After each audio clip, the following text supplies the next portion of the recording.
आपल्यासोबत सुनील शेळके आहेत. अण्णा, काय सांगाल आजच्या कार्यक्रमाविषयी?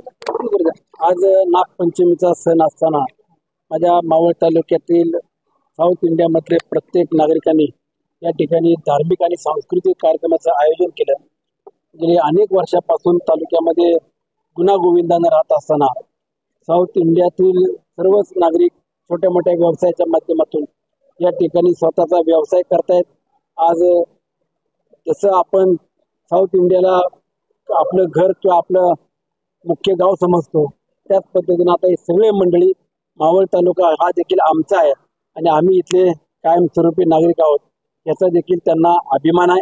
आज सांस्कृतिक कार्यक्रमाचं आयोजन होत असताना सर्वच या भागातील नागरिकांनी एका उत्साहात आणि एका आनंदामध्ये या कार्यक्रमात सहभागी झाले.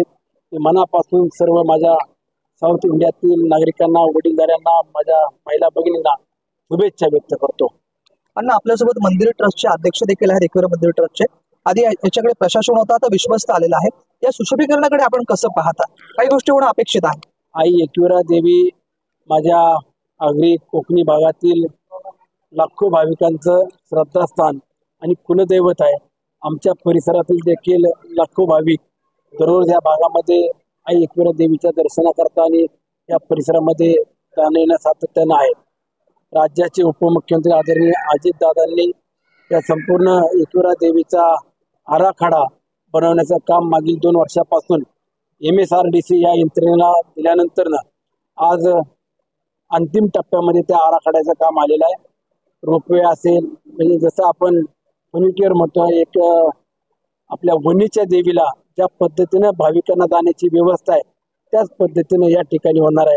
भक्त निवास असेल, त्याचबरोबर पार्किंगची व्यवस्था, रस्त्याची व्यवस्था, अशा वेगवेगळ्या सुसज्जपणानं या ठिकाणचा तीर्थक्षेत्र आराखड्याचं काम हातामध्ये घेतलं.